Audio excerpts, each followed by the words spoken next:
참 예수님, 반갑습니다. 우리가 정말로 모두를 사랑하는 일이 얼마나 어려운지 제가 지난주에 말씀드렸습니다. 동그란 사람, 네모난 사람, 세모난 사람, 별난 사람. 사람은 다 틀려요. 정말 제가 다 틀리다는 걸 얼마나 느끼느냐 하면은 내 친구들하고 냉면을 먹어도 내 친구 중에 아주 친한 친구가 하나 있는데 얘는 냉면을 먹으면은 달걀이 나오잖아요. 근데 걔는 흰자만 좋아해요. 근데 저는 노른자만 좋아해요. 저는 노른자만. 그래서 걔를 노른자를 빼놔요. 그럼 저는 노른자만 먹고 걔는 내 흰자 갖고 가고. 사람이 정말로 틀리는 것 같아요. A형하고 B형하고 A병하고 O형하고 밥을 먹었어요. 넷이서 밥을 먹었는데 성격이 다른 거죠. 꼭 P의 문제가 아니라 유형 이렇게 뭐 별 유형이 다 있듯이. 근데 보통 A병이 자기 하고 싶은 대로 한대잖아요. 그러니까 그냥 밥을 먹다가 승질이 났는지 어땠는지 숟가락을 내더니 확 나가버렸어요. 그랬더니 오지랖 넓은 O형이 궁금한 거예요. 앉아서 밥을 먹을 수가 없는 거예요. 제가 왜 나갔는지. 숟가락 놓고 따라 나갔어요. 무슨 일인지 알아보려고. B형은 그러거나 말거나 주변에 신경을 안 써요. 나만 편안하면 되는 거야. 밥을 그냥 먹는 거예요. 계속 상관하지 않고. 그랬더니 소심한 A형이 밥이 안 넘어가는 거예요. 그래갖고 아무 신경도 안 쓰고 밥을 먹는 B형을 쿡쿡 찔르면서 한마디 합니다. 혹시 제 A병 나 때문에 삐져서 나간 거 아니냐. 그러니까 신경 쓰지 말아야 되는 건데도 신경을 다 쓰는 거예요. 우리 이렇게 교우들 중에 굳이 내가 저 사람 이렇게 고민하고 괴로워하는 것까지 내 탓이 아닌데도 뭐 성당에서 뭐가 일이 잘못되면 다 누구 탓인 것 같아? 다 내 탓인 것 같아. 우리가 어디서 이게 교육을 받았느냐면은 루카복음 6장을 읽어보면은 뺨을 맞으면 다른 뺨을 돌려대고 겉옷을 달라고 그러면은 속옷을 두고 원수까지도 사랑하라고 가르칩니다. 원수까지도 사랑하라고 그러는데 정말 우리가 모두를 사랑해야 되는 거 아닌가 이런 생각 들잖아요. 그렇죠? 근데 예수님은 정작 다 사랑했을까요? 예수님 다 사랑하지 않으셨어요. 더욱이 12제자 중에 12제자 똑같이 사랑하지 않았어요. 12제자 중에 누구를 특별히 사랑했느냐면은 베드로, 야고보, 요한만 특별히 사랑했어요. 거룩한 변모 때 누굴 데리고 갔어요? 베드로, 야고보, 요한만 데리고 갔어요. 아니 그 기가 막힌 모습을 보여주려면 다 보여주지. 왜 3명만 데리고 가? 나머지 9명 기분 나쁘게. 그렇잖아요. 그리고 회당장 야이로의 딸 살리러 갈 때 누구만 데려갔느냐면 베드로, 야고보, 요한만 데려가요. 다른 사람은 그 부모 외에는 아무도 따라오지 못하겠다고 그래요. 못 따라간 제자들 섭섭할 것 같아, 안 섭섭할 것 같아요? 근데 여러분들은 밥 먹으러 가는데 한 3명만 데려가야 되는데 나머지 6명 남아있으면 찝찝해, 안 찝찝해요?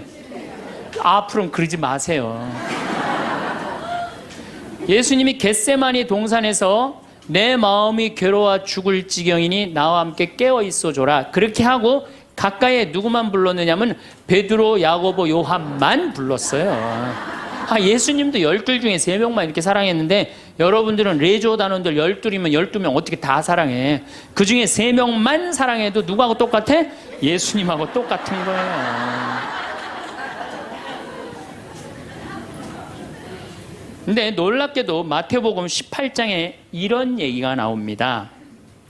만약에 이웃이 잘못하면 우선 개인적으로 그러지 말라고 말하고 다음 한두 사람의 증인을 세우고 그래도 말 안 들으면 교회에 알리고 그래도 말 안 들으면 세리나 이방인 취급을 하라고 그래요.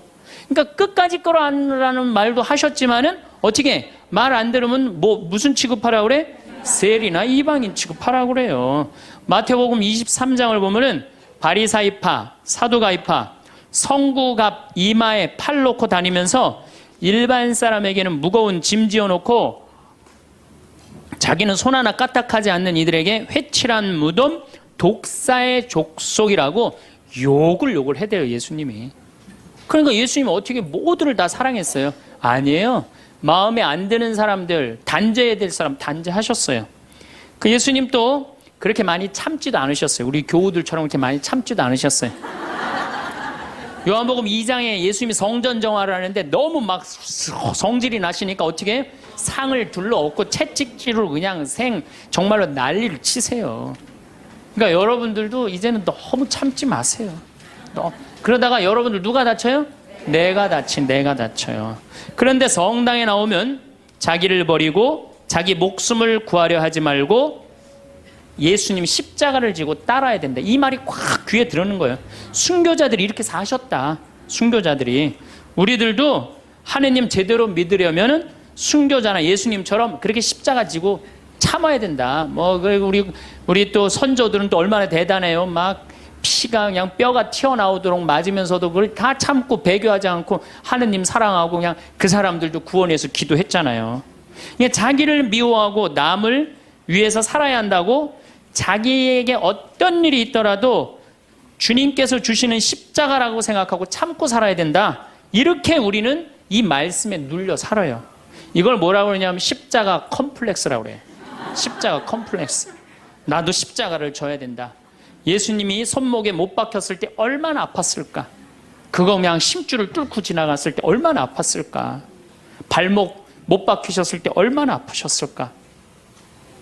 그러니까 나를 죽이려고 애쓰고 웬만한 일은 주님은 주시는 시련과 십자가라고 참고 견디고 살면은 내면에는 기쁨이 하나도 없고 정신적 질병에 시달리는 경우가 많아요. 순교가 아니라.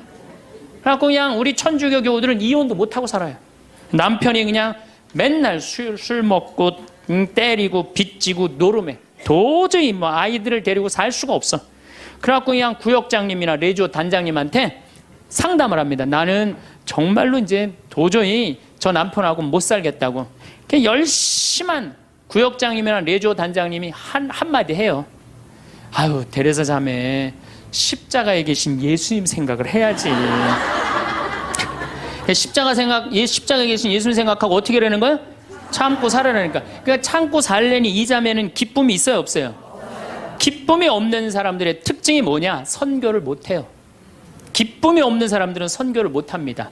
왜? 개신교는 정말로 막 하느님 믿으면서 기뻐, 즐거워. 그러니까 주위에 이제 막 세상에서 힘든 사람들한테 뭐라고 그러냐면 우리 교회 가자. 우리 교회 가면은 정말로 기뻐, 구원받을 수 있어. 정말 행복할 수 있어. 그리고 막 끌고 가요.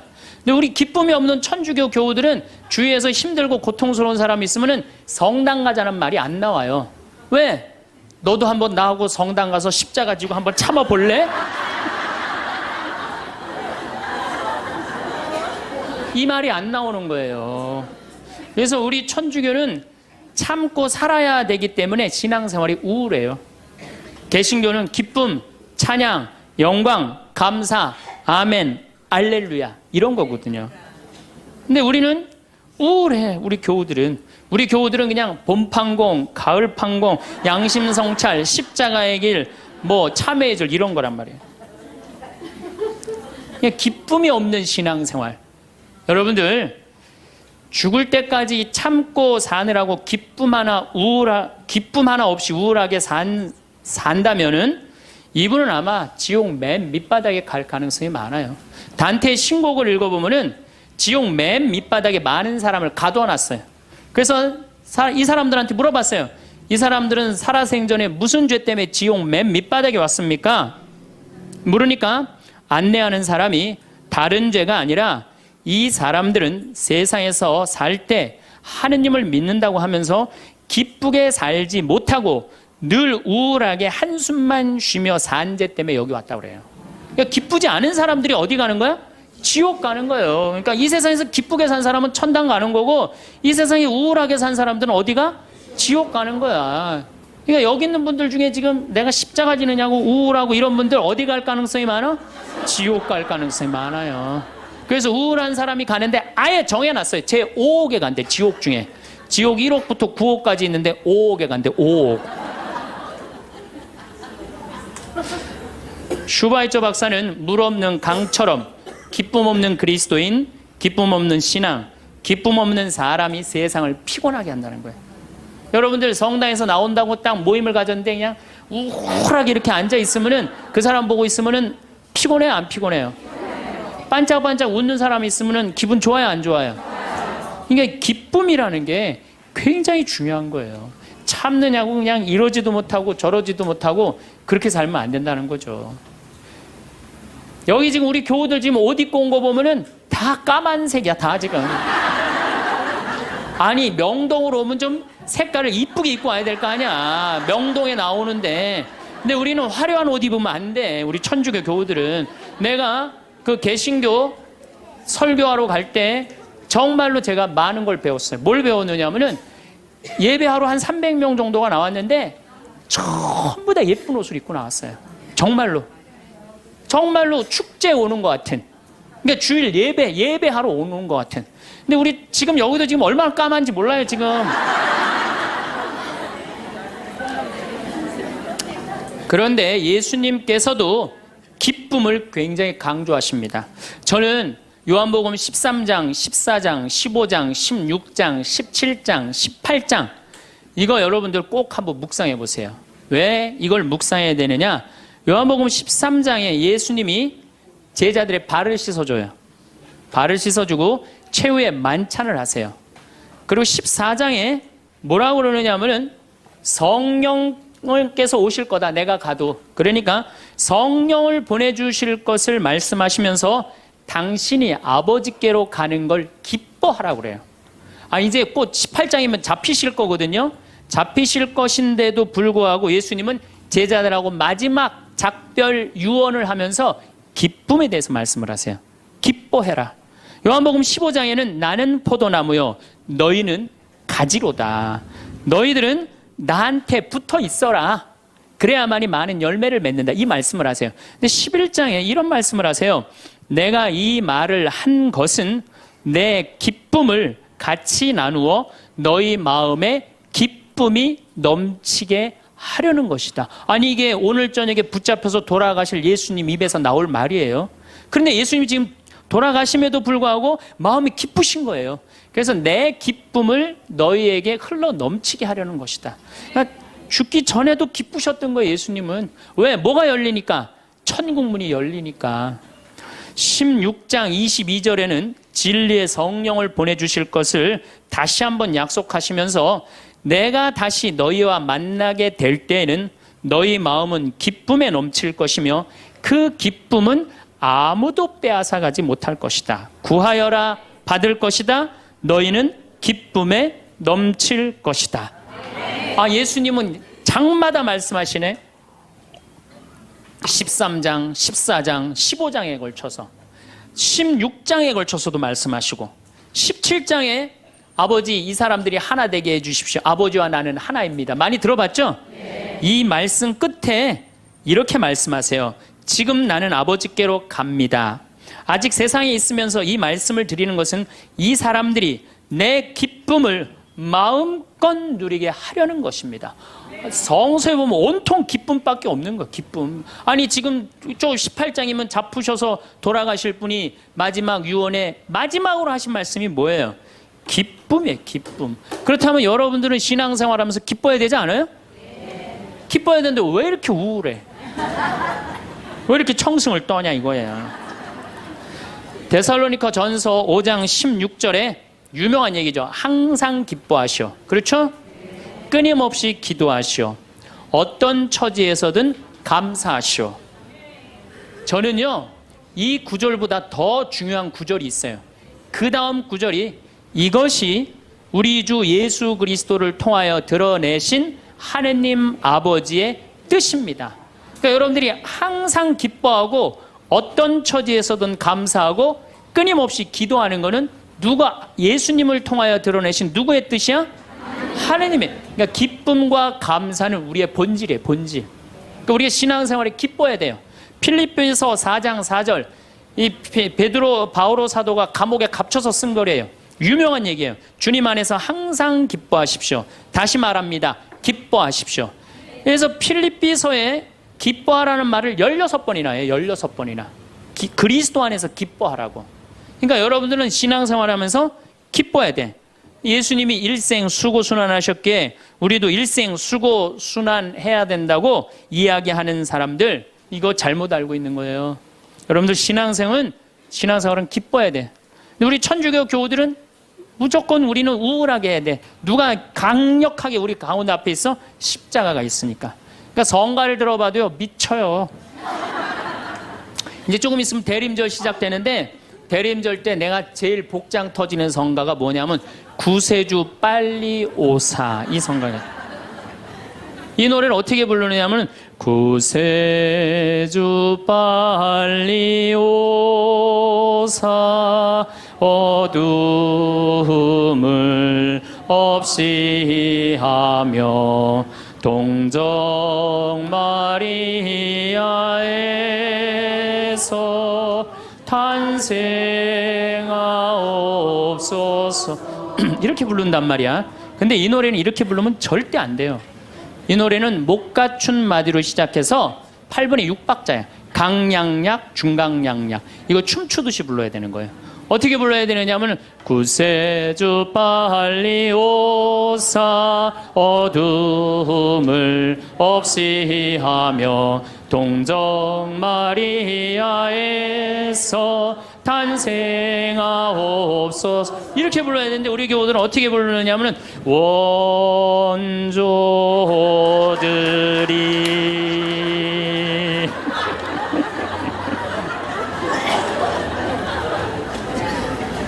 그러니까 그냥 구세주부로 빨리 가사는 구세주 빨리 오사라는 가사인데 하는 거 보면 장송곡이야. 장송.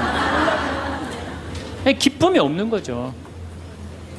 사실 저도 신앙을 키운 결정적인 동기는 십자가입니다. 중학교 때 성당에 가보면 나는 수원 조원동 주교자 성당에 다녔는데 십자가가 나무 십자가인데 큰 게 있었어요. 근데 그 예수님을 보면 너무 불쌍한 거예요. 어쩌면 우리를 사랑하시기에 저렇게 고통스럽게 지셨을까? 그냥 보면은 근데 우리 이 조원동 주교자 성당 옆에는 은퇴 신부님이 살았어요. 근데 어떤 신부님이 살았느냐면 하한주 신부님이라고 살았어요. 막 수염이 이렇게 하얀 수염이 나신 하한주 신부님. 이 신부님이 얼마나 무서웠느냐면은 우리 어렸을 땐 성체험할 때 그리스도의 몸은 아멘하고 혀로 내밀었잖아요. 혀를 안 내밀면 입 벌리라고 소리를 질렀어요. 그래갖고 그 신부님이 나와서 미사를 하면은 그 줄에는 아무도 안 갔어요. 다 보자 신부 줄에 가갖고 다 성체험하고 그래. 근데 나는 중학교 2학년 때부터 신학교를 가려고 그랬으니까 신부님 집에 놀러를 자주 갔어요. 놀러를 가면 신부님 집 거실에 뭐가 써있느냐면 님 쓰신 가시관이라는 시가 쓰였어요. 그 시를 보는데 가슴에 팍 와닿더라고요. 님의 전생애가 마냥 슬펐기에. 얼마나 이게 이 중학생 그 가슴에 와닿아요. 우리 님이 한 번도 기쁘지 않고 전생애가 마냥 슬펐기에 나도 님 쓰신 가시관을 나도 쓰고 살으리라. 얼마나 이게 가슴에 와닿아요. 여러분도 그렇지 않아요? 전생애가 고통스러웠더니 불쌍하지 않아요, 예수님? 그래갖고 나도 그 님의 전생애가 마냥 슬펐기에 님 쓰신 가시관을 나도 쓰고 살으리라. 그거 하려고 신학교 들어갔어요. 신학교 들어갔더니 이번에는 신학교에서 친구가 지금도 활동 열심히 하고 있죠. 이걸 곡으로 써놨는데 기가 막힌 거예요. 우리 신학생들이 파티하고 축제 끝나면은 맨날 맨 마지막에 우리 신학생들이 이렇게 어깨 동무하고 부른 노래가 이 노래예요. 비장하게 부르는 거죠. 왜? 이 세상 다 할 때까지 당신만 따른다고 신학생 포기하지 않고 신부로 살고 죽을 때까지 당신만 따르리라. 그러니까 어깨 동무하고 어떻게 부르느냐? 님은 전생애가 마냥 슬펐기에 님 쓰신 가시관을 나도 쓰고 살으리다. 이린 날 님이 보시고 날 닮았다소서.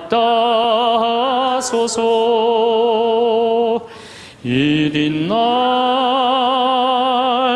나를 보시고 임 닮았다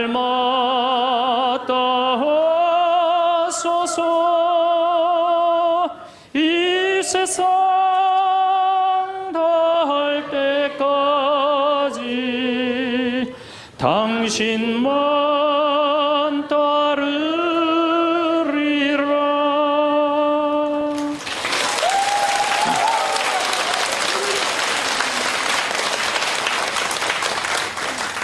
이렇게 청승을 떨면서 신학교 10년을 보냈어요. 신부가 딱 되고 보니 내가 내 관점에서 성서를 좀 읽어보니까 더욱이 강원도 생태마을 아름다운 자연에서 하느님이 창조해 놓은 기가 막힌 자연에서 성서를 읽어보니까 우리 님께서 하나도 안 슬프게 사셨더라고요. 그리고 가시관은 언제 썼느냐 하면은 전생에 쓴 게 아니라 마지막 금요일 날 하루 썼는가, 하루밖에 안 썼더라고요. 전생애가 슬프긴 뭐가 슬퍼요. 예수님처럼 기쁘게 사신 분이 없어요. 성서에 예수님을 표현하길 뭐라고 그랬냐면은 예수님은 먹보요 술꾼이라고 그래요. 루카복음 5장 29절에서 30절에 나옵니다. 그리고 레이는 그분을 위해서 자기 집에서 큰 잔치를 베풀었는데 세리들과 그 밖에 많은 사람이 큰 무리를 그분 일행과 어울려 먹고 있었다. 그래서 바리사회와 율사들이 제자들에게 투덜거렸다. 어째서 세리와 죄인들과 어울려서 먹고 마시고들 있어. 그러니까 예수님은 늘 먹고 마시고 마셨던 게 일이에요. 세례자 요한하고는 정반대의 행보를 보내세요. 세례자 요한은 금욕과 고행을 하는 정신적인 지도자였어요. 마르코복음 1장 6절을 보면 사막에서 지내면서 낙타 털옷을 입고 들꿀을 먹으면서 지냈다고 그래요. 뭐 꿀 먹으면 좋은다고 그랬는데 꿀을 요만큼 하루 겨우 견딜 만큼 먹었던 거예요. 정말로 금욕을 했던 사람이에요. 그런데 이 세례자 요한하고 예수님은 정반대야. 그러니까 예수님이 뭐라고 그래? 세례자 요한에서 먹지도 않고 마시도 않으니까 저 세례자 요한 보러 미쳤다고 그러고, 내가 먹고 마시니까 나보러 마귀 들렸다고 그러고 그런다고. 그러니까 먹고 마시는 걸 당신도 인정한 거예요. 먹고 마시는 걸 참 좋아하셨어요. 예수님처럼 축제 좋아하신 분이 어디 있어요? 예수님은요 잔치집마다 쫓아다닌 분이 예수님이에요. 오늘 이 레이 집도 쫓아다녔죠. 바리사이 집 갔죠. 자케오 잔치 갔죠. 가나의 혼인잔치 잔치집 갔죠. 그 다음에 나자로가 죽었다가 살아나온 다음에 잔치 차리니까 거기 잔치 갔죠. 당신 항상 뭐라 그래? 당신을 신랑에 비유하셔. 혼인잔치 신랑에. 이런 축제를 좋아하신 분이 전생애가 뭐가 마냥 슬펐어요. 마르코복음 2장에 안식일에 미리삭을 잘라먹는 제자들을 꾸짖는 바리사이를 향해 예수님이 이렇게 말씀하십니다. 사람이 안식일을 위해서 있는 게 아니라 안식일이 사람을 위해서 있는 것이다. 사람이 행복해야 된다는 거예요. 그런 것 때문에 사람이 매달려서는 안 된다는 거예요. 그러니까 예수님이 우리한테 주고 싶었던 건 이런 기쁨이에요. 기쁨. 그리고 예수님이 우리한테 주고 싶었던 거는 행복이에요. 행복. 마태오복음 5장에 가장 산상설교 맨 첫 구절이 뭐예요? 행복론이에요. 행복론. 행복하여라 마음이 가난한 사람들, 행복하여라 마음이 깨끗한 사람들, 행복하여라 마음이 온유한 사람들, 행복하여라 슬퍼하는 사람들, 행복하여라 아픈 사람들, 행복하여라 옳은 일을 하다 박해를 받는 사람들. 너희는 기뻐하고 즐거워하여라. 하늘에 받을 상이 크다. 그러니까 우리 보러 행복하라고 그러는 거예요. 예수님 기쁨을 처음 입을 열어서 하신 거는 행복론이고 마지막에 돌아가실 때는 기쁨이에요. 기쁨. 우리한테 기쁨과 행복을 주고 싶었던 거예요. 근데 그냥 2000년 지나서 와서 보니까 그냥 천주교교들 그냥 기쁨과 행복은 온데간데 없고 옷은 다 까만입고 와갖고 앉아갖고 그냥 원조들이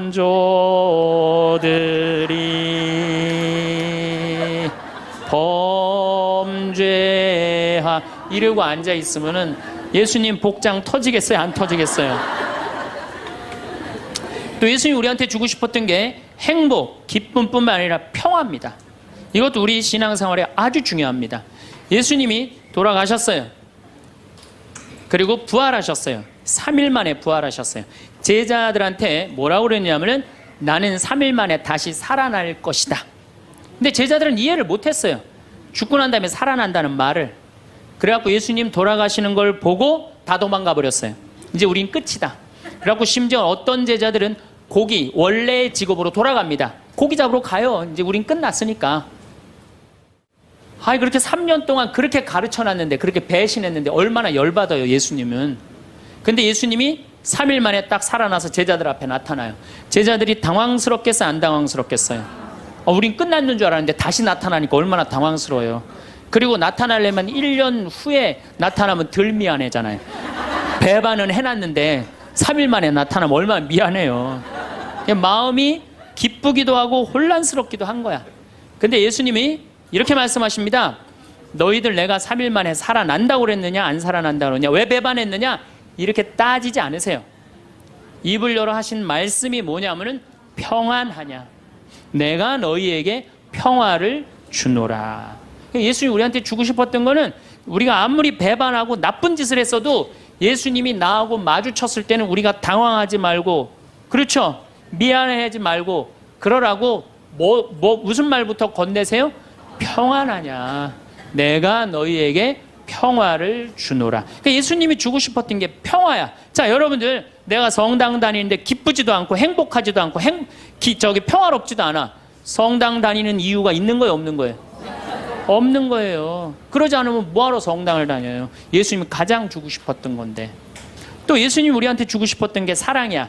요한복음 13장에 당신이 돌아가실 때가 알자 못내 사랑하던 제자들을 극진히 사랑하셨다고 그래. 극진히. 얼마나 제자들을 사랑했으면 극진히 사랑했다고 그래. 최후의 만찬 때 밥 먹으면서 누가 배반할 건지 막 자기네들끼리 의견이 분분했잖아요. 사도 요한이 예수님 가슴에 기대서 밥을 먹었어요. 베드로가 물어보라고 그래요. 예수님한테, 사도 요한한테 누가 배반할 건지. 저는 이 밥 먹는 장면에서도 예수님의 사랑을 느껴요. 마지막에 떠나면서 밥 먹는 장면에도. 여러분들, 본당신부님하고 회식을 해요.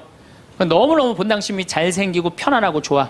그래갖고 그냥 먹던 밥을 들고 가고 신부님 가슴에 기대서 먹을 수 있는 분 계세요? 예수님의 품은 굉장히 넉넉하셨어요. 우리를 다 끌어안아 주시는. 그러니까 예수님이 우리한테 주고 싶었던 게 기쁨, 행복, 평화, 사랑. 그 다음에 맨 먼저 하신, 나는 너희에게 복음. 복음, 이게 영어로 뭐래? 굿뉴스. 다 알죠? 굿뉴스입니다. 좋은 소식을 전하러 온 거예요. 나는 하늘나라의 복음을 전하러 왔다. 굿뉴스. 좋은 소식을 전하러 오고, 예수님이 우리한테 최종적으로 열어주고 싶은 세상은 뭐였느냐 하면은 구원이에요. 구원. 근데 이 좋은 거를 갖고 내가 즐겁고 행복하게 살아도, 지금 현찬을 판국인데 우리가 그냥 우울하게 그냥 청승 떨면서 닮은, 옷도 다 까만 옷만 입고 다니고 말이야.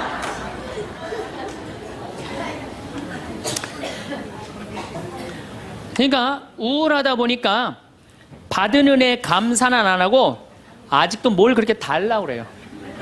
개신교는 정말로, 개신교 방송 한번 보세요. 다 손들어서 하느님께 찬양드리죠. 평화방송 보면요, 천주교 교들 보면 다 미사포 뒤집어 쓰고 땅바닥 다 쳐다보고 앉아요.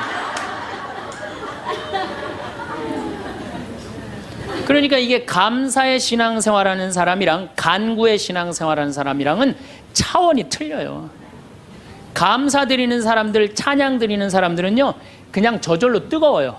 그런데 간구 기도하는 사람, 기도해서 복을 받는다, 이게 기복신앙이에요.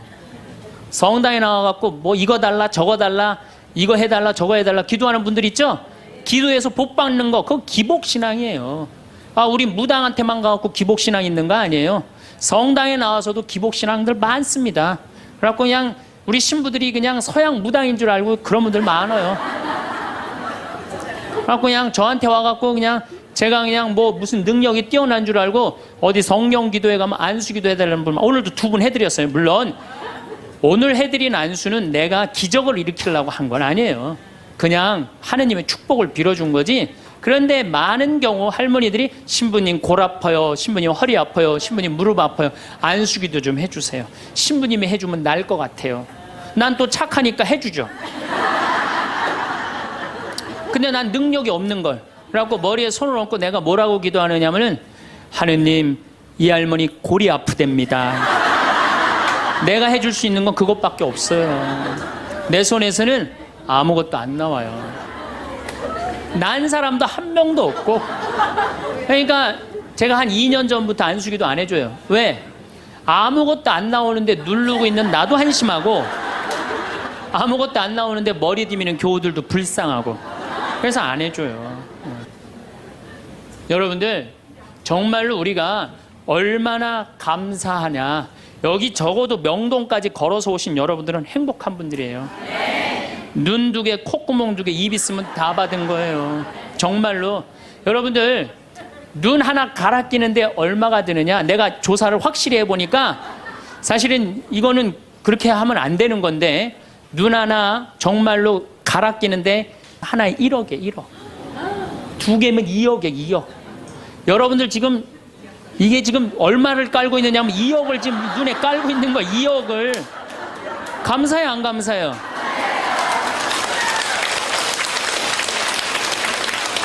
만약에 내가 아무것도 안 보여.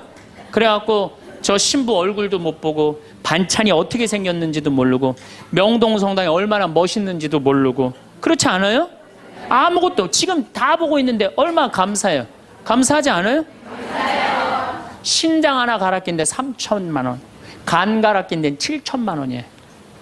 이것만 대충 따져도 3억을 여러분들 여기 지금 깔고 있는 겁니다.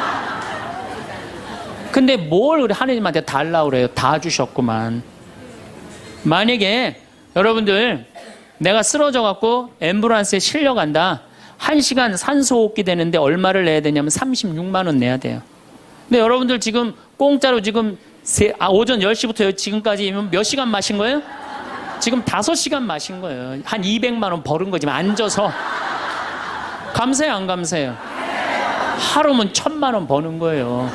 이렇게 받은 은혜 감사하기도 바쁜데 뭘 그렇게 하느님한테 달라고 그러세요? 신부님, 빚이 너무 많아요. 빚도 걱정하지 말아라. 갚다 못 갚으면 죽으면 되지 뭘 걱정하고 그래. 제가 여러분들 죽으라고 그런다고 자살하라는 얘기가 아니에요. 중요한 건 뭐냐면 여러분들 지금 빚 걱정한다고 갚아줘요? 안 갚아줘요. 빚은요 세월이 갚는 거예요. 그럼 세월한테 맡기세요. 세월한테 맡기고 나 오늘 하루를 살더라도 즐겁게 살아요. 아깝지 않아 이 하루? 그렇죠? 그러면 오늘 하루 정말 즐겁고 행복하게 살다 보면은 빚도 시간 지나면 갚아지는 건데 그걸 그냥 끌어안고 그냥 주님께서 여러분과 함께 마음을 드높이 우리 주 하느님께 감사합시다. 말로는 맨날 마땅하고 옳은 일이라고 그래. 말로는 미사 때마다 말로는 마땅하고 옳은 일이라고 그래. 주님께서 여러분과 함께 전능하신 천주 성부와 성자와 성령께서는 여기 모인 모든 이에게 강복하소서. 아멘. 미사가 끝났으니 가서 복음을 전합시다. 하나님 감사합니다. 떠날 때도 감사하다고 그래. 떠날 때도 성당 떠날 때도 감사하다고 그러고 정말 감사하느냐. 마음 안에 본질적으로 내가 2다리 있고 눈 있고 코 있으면요 여러분들 다 받으신 거예요. 근데 우리 천주교 교우들은요 감사하는 그 본질적인 게 안 되는 거예요. 이 하느님이 모든 거 내가 다 누리고 사는데 저는 그 지선아 사랑해라는 그 시를 보면서요 가슴이 정말로 미어졌어요. 이 이화여대 다니던 지선이라는 이 아가씨는 얼굴도 정말 예쁘더라고요. 그런데 술 먹은 그 차가 쳐갖고 오빠가 학교에서 데리고 오는데 불이 난 거예요. 그리고 11번을 수술을 한 거예요. 온몸에 화상이 입어갖고. 근데 이 친구가 시를 썼는데 기가 막힌 시를 썼어요. 저는 짧아진 8개의 손가락을 쓰면서 사람에게 손톱이 얼마나 중요한 것인지 알게 되었고 1인 10여 해는 엄지손가락으로 생활하고 글을 쓰면서는 엄지손가락을 온전히 남겨주신 하나님께 감사해. 개신교 다니나 봐요. 하나님께 감사한다는 거. 손가락 8개가 다 없어지고 엄지만 남았는데도 감사하다는 거예요. 근데 여러분들은 지금 뭐야? 10개 다 있잖아요. 감사해 안 감사해요? 이 엄지 2개 가지고 지금 박사학위 지금 과정받고 있대잖아요. 얼마나 대단해요. 더 기가 막힌 건 눈썹이 없어. 눈썹이 타서 없어졌는 모양이에요. 무엇이든 여과 없이 눈으로 들어가는 것을 경험하며 사람에게 이 작은 눈썹마저 얼마나 필요한 건지 알았다. 여러분들 지금 눈썹 있는 거 감사해, 안 감사해? 감사하죠.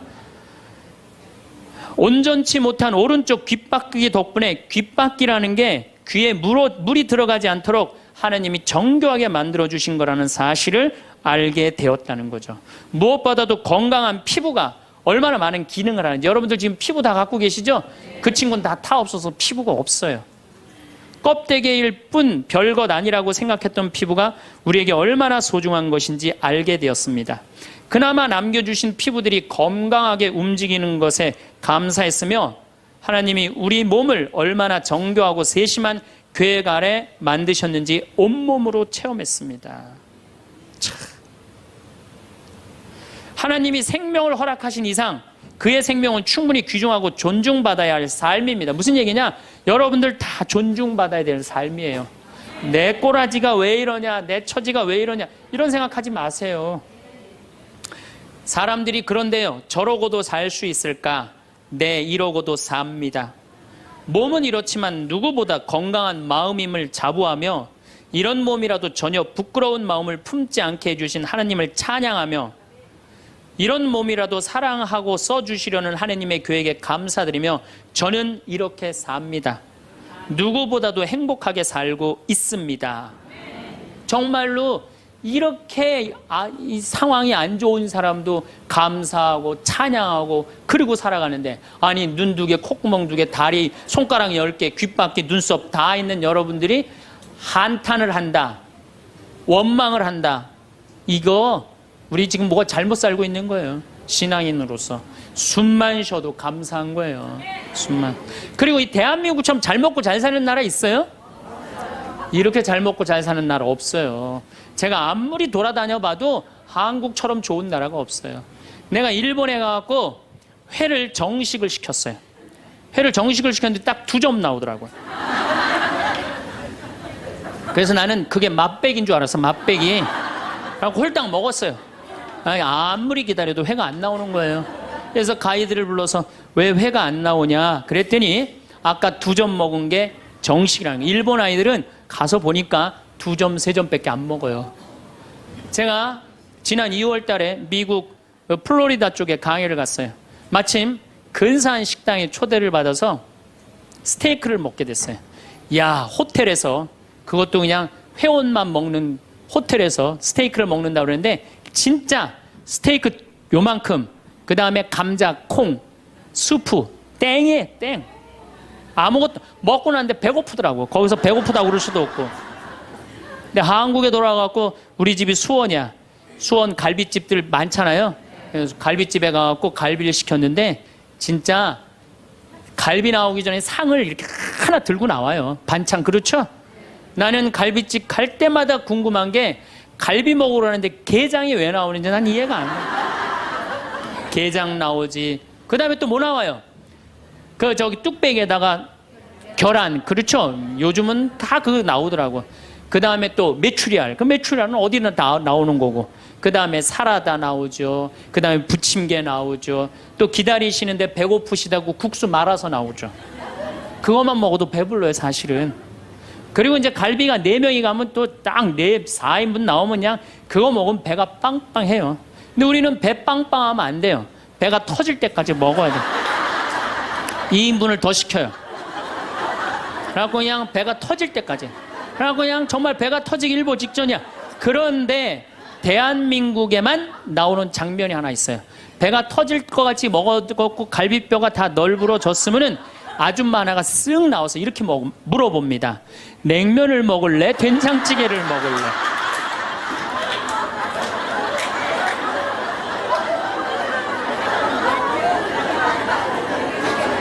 국가적으로도 정말로 잘 나갑니다. 우리나라 자동차 잘 만들어요. 그렇죠?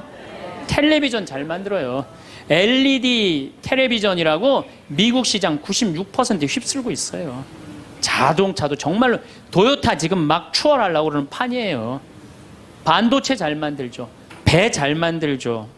97년 IMF 터졌을 때 아시아 전체가 다 IMF 터졌어요.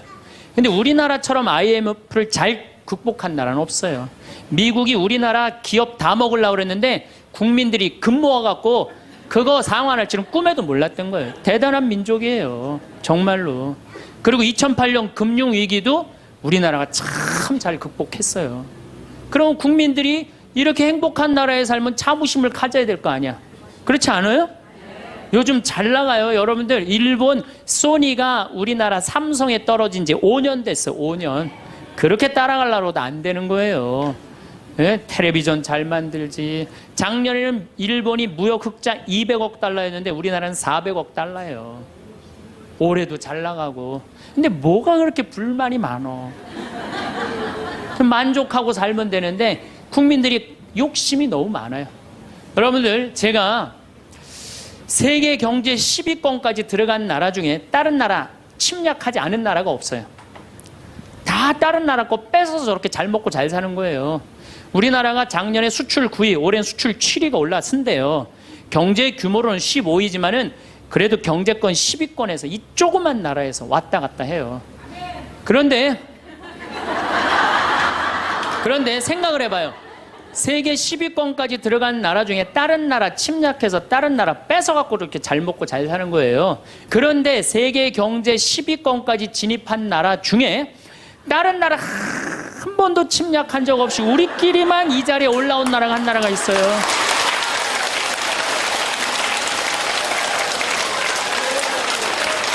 그게 바로 우리나라예요. 우리나라.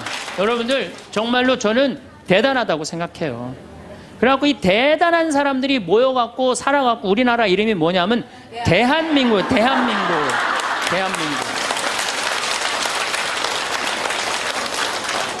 그러면 감사해야지. 행복해야지. 그런데 왜 176개 국가 중에 행복지수가 102등이야. 2007년 기준으로.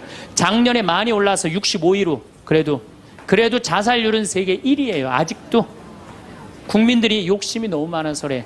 감사를 모르고 나눌 줄을 모르는 거예요. 이제는 먹고 살만 했으니까, 먹고 살만하게 됐으니까 이제는 우리 국민들이 자부심도 가지고 정신적인 성숙도 가지고 나눌 줄을 아는 이 단계에 이젠 들어서야 돼요. 근데 이걸 누가 해야 돼? 우리 천주교 교우들이 앞장서서 해야 돼. 근데 저렇게 맨날 이 까만 옷만 앉아있고 있으니 이거 어떻게 하면 좋아? 감사합니다.